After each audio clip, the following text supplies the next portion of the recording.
So, today you join me with a 2010 Ducati Multistrada 1200S. This motorcycle is actually my own one. Now, I've been making reviews of cars and videos for a year or more now, and it's high time I thought I could actually look at my own vehicle and give you my thoughts on that. So here we are. So this model actually came out in 2010, so I've got one of the really early ones here. At the heart of the bike, it's got an 1198cc V-twin engine, which is borrowed from the 1198 Superbike. It's in a detuned state here, so it's only putting out 150 bhp and 118 newton meters of torque. Bike itself weighs in at 192 kilos, which is pretty reasonable.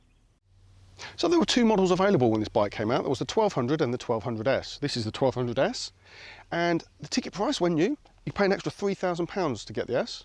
What do you get for your money? Okay, so you get ABS, you get Olin suspension, front and rear, electronically adjustable, and Brembo brakes, front and rear. There were also a couple of packs available when it came out. This one's got the touring pack, and what that included, you've got the rear panniers at the back here, panniers and top box, you got heated grips, and you got centre stand down there. My bike's got the lovely carbon fibre Termignoni end can on it, which you can see here.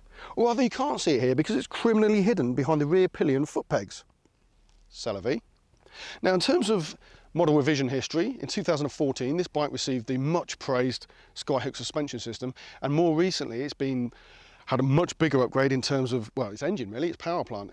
No longer does it have the V-twin, it's been replaced with a V4, which is supposed to offer the much broader spread of power and be much smoother than that kind of traditional lumpy V-twin.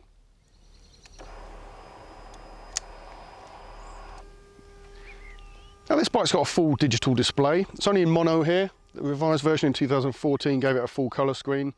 It gives you all the information you kind of need. You've got the mileage, engine temperature, you've got your rev counter here, which gear you're in, the time, which is very, very wrong, and fuel gauge. And down here you've got a gauge which will give you varying different types of information. So you see we're in sport mode at the moment. It has got 4 riding modes, which I can show you here. So you can see you've got choice between sport, touring, urban and enduro, depending upon what type of riding you want to do. So the other information that I'll show you down here, there you've got your range left on the tank, so 160 miles at the moment. You've got your fuel consumption, average speed, air temperature, nice and toasty 27 degrees today, trip time, and that's it. Back to the beginning where you can change the different riding modes. While we're up here, quick word about the screen, which is really good. Now, it's got an adjustable screen. It's not electronic, it's not like the Goldwing that I tested last year, which is excellent. You just got a button on the bars there to do it. Okay, there's a bit more user interaction required than that. But what you've got is a couple of, I can just twist these, and the screen, there's not a huge amount of movement in it, but let me tell you something, it makes a difference once you're stuck in the rain. And these knobs, for want of a better phrase, they're easy enough to operate that you can do it while you're riding along, which is really handy. Once out on the road, this bike is stunning. It is really good. I mean, it kind of blew me away the first time I rode it. It's certainly the most usable, all-round best bike I've ever owned. At the time, it was kind of billed like a superbike, and it really is. It really, really surprised me. I had an instance when I hadn't had the bike very long where I misjudged the corner completely, and I went in, you know, hands in the air, went in way too quick, and for a second I was concerned about making the bend, but this suspension is superb and it just carried me around like I was on rails. Absolutely brilliant. I was blown away by it. One of the reasons for getting this bike was to do some trips on it, and a couple of years ago I did quite a big trip. I did just over 2,000 miles in 8 days on this, okay, with the stacked up with the panniers full of luggage and everything, all my clothing, and got on the bike, drove down to the coast, got a ferry to the Netherlands, went through the Netherlands, through Germany, up into Sweden, all the way up into Norway, and all the way up to Lillehammer, where the Olympic Games was hosted a few years back, quite a few years back now, I guess. So it was just over 2,000 miles in 8 days on this bike, and it did not put a foot wrong. It was perfect the entire time. I was comfortable. By the 8th day, that trip, once I got off the ferry, when I was back in England, that couple of hours back to my house, that was getting a bit painful in the bum. But you know, I've done 2,000 and I think it was 2,040 miles, something like that, in 8 days, and this bike was superb. Had it all loaded up with all my luggage and everything, and it didn't put a foot wrong. I mean, I even managed to top it out on the German Autobahn. I think we got 157 miles an hour.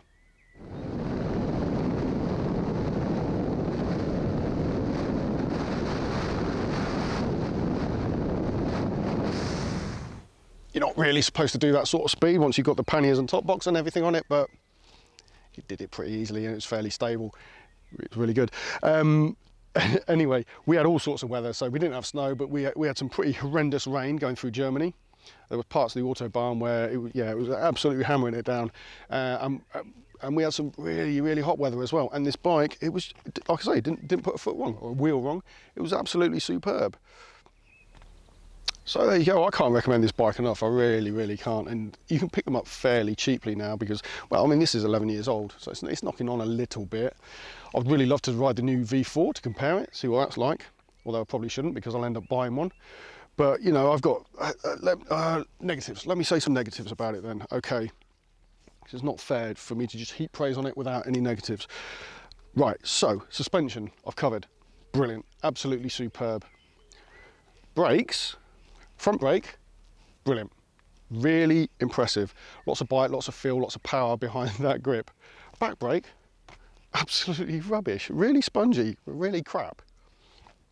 I'm not the only one saying that, there's a lot of people saying that.